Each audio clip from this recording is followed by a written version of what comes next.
Hi, gay is not sin. And Jesus is not asking the gay person to change and be straight. I'm here at another castle on a foggy day. It's a little warmer than yesterday, but not by much. We'll go through a tour pretty soon on the temple. Thought I'd try to get a program in. So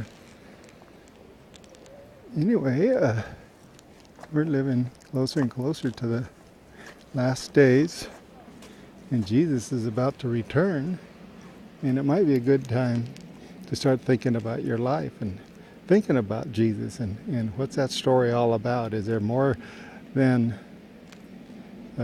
hearsay or myth or just another religion, or is it ancient aliens doing it all, or what? There's a few things that we know for sure, and that is that there are some pretty amazing things going on in the world today.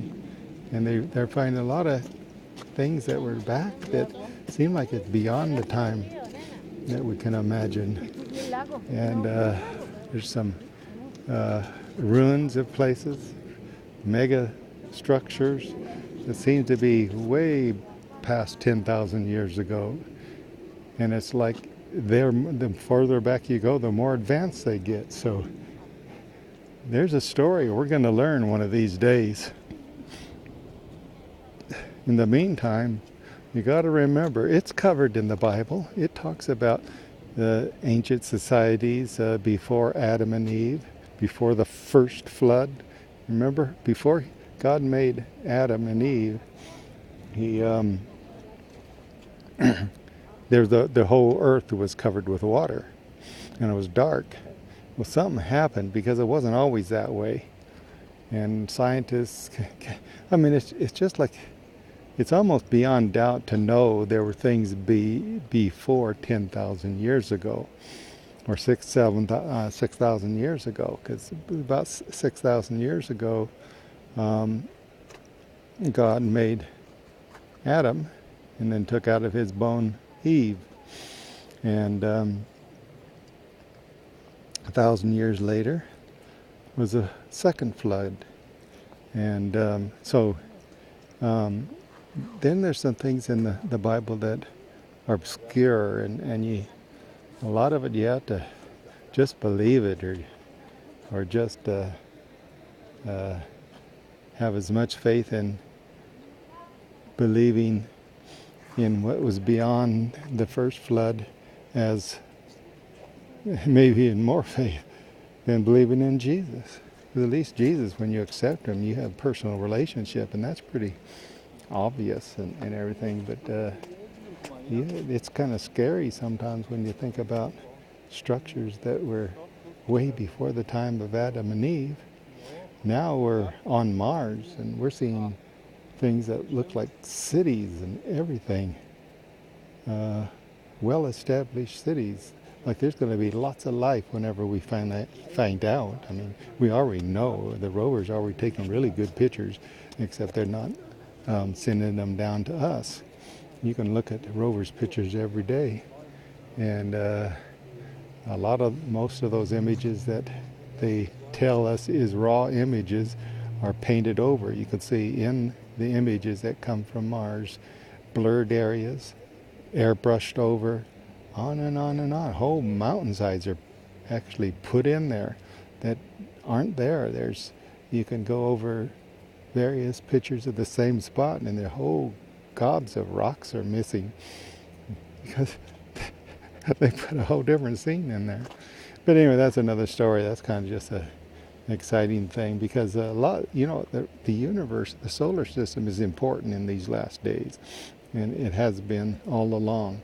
There's been a lot of activity. If we read into Enoch, we find out there's a lot to our solar system, and for that matter, the universe. And life abounds, and there's more than just angels and stuff like that out there. And it's kind of interesting to find out that all of this actually fits into the puzzle of these last days. that God had to do a lot of destruction. When we look at Mars, for instance, we see a lot of destruction. Earth flooded the first time, and then God made dry land, made Adam and Eve. And we kind of get the story after that. They messed up. Well, it turns out that they messed up a lot in part because these watchers came down and had sex with women. And so he started to corrupt the human race with these other beings type of thing.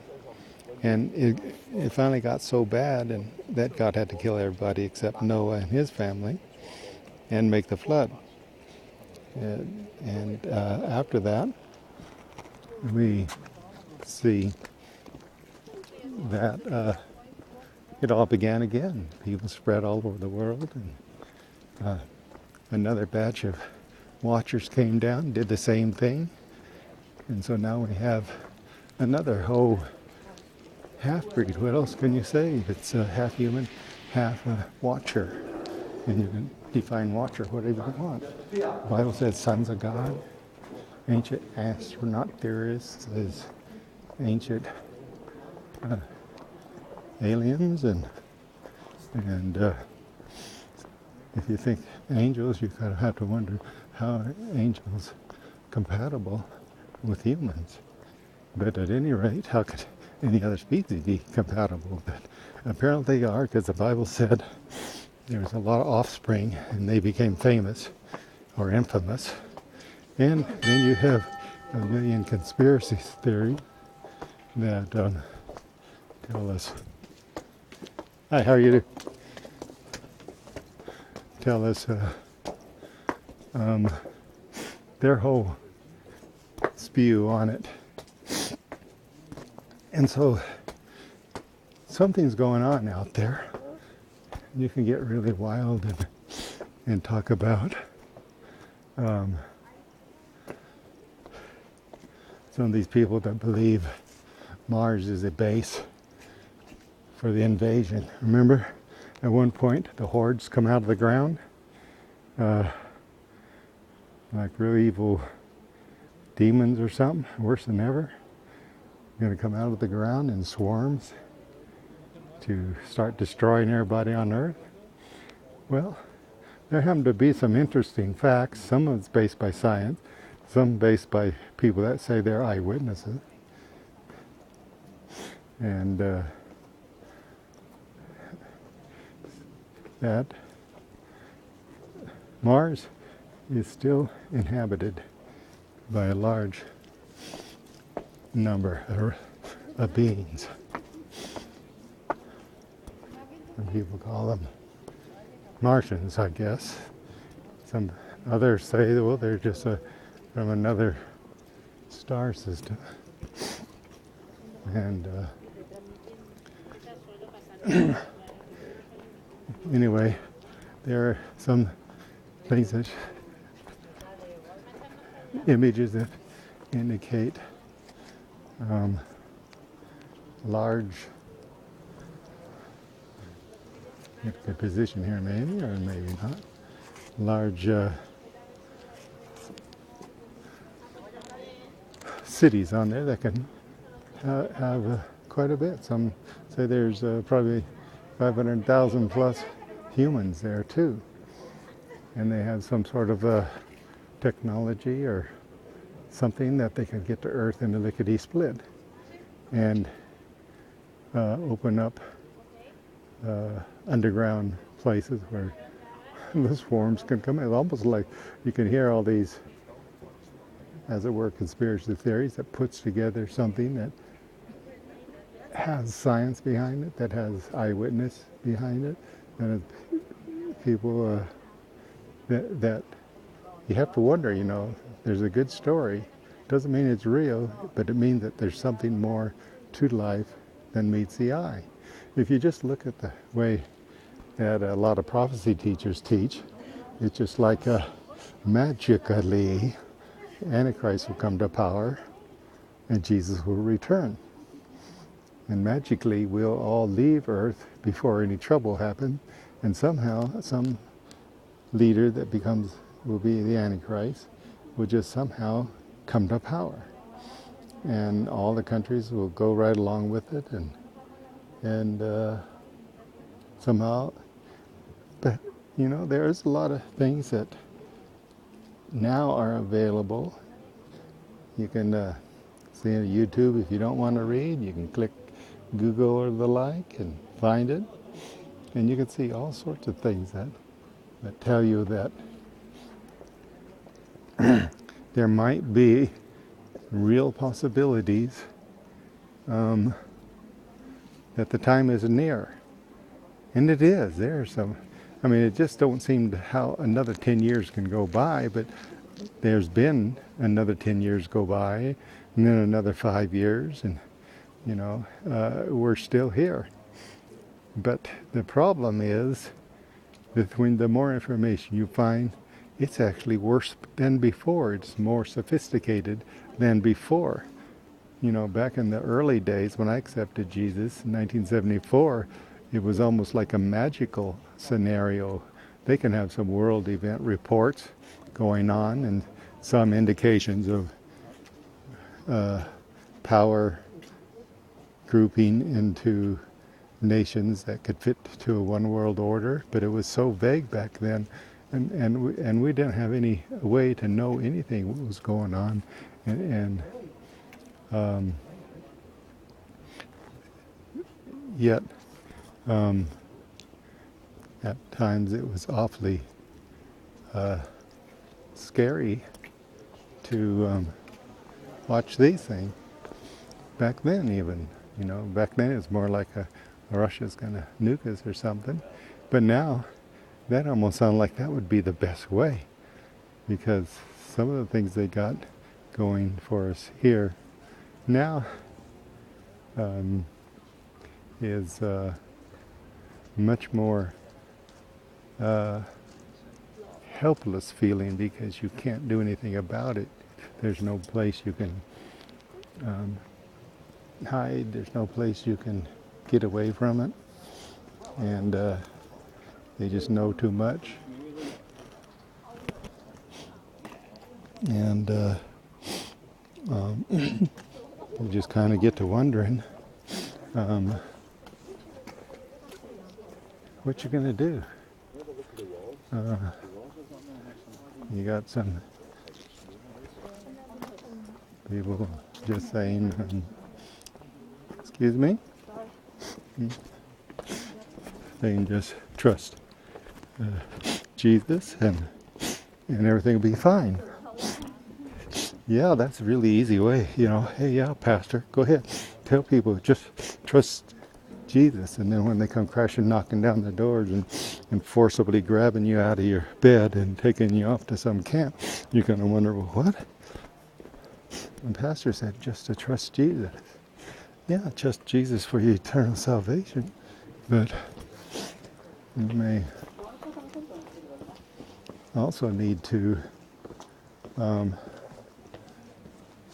realize that he tells you what's going to happen.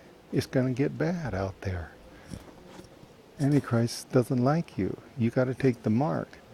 If you don't take the mark and worship him as God, then he'll lock you up. He'll put you in re-education camps. He'll cut your head off, and much more. And so if you know this kind of things happen, when you start to see what happen, when you feel the pain, when you're in the line, your turn next to get your head chopped off, or you're going to get gassed or shot, or you're going to be working your bones off in some sort of slave labor, then don't worry about it.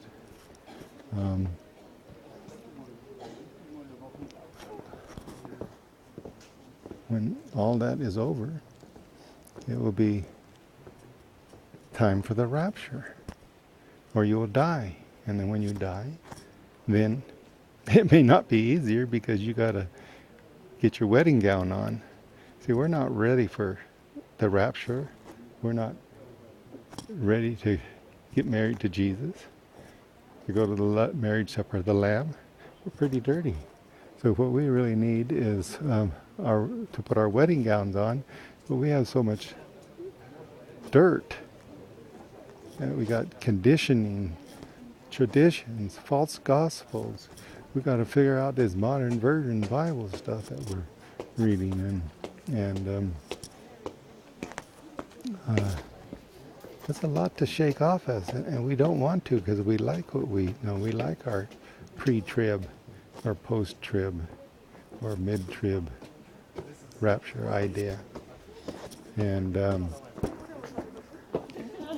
so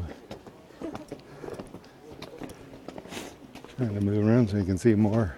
In fact, there's not much really to see here, but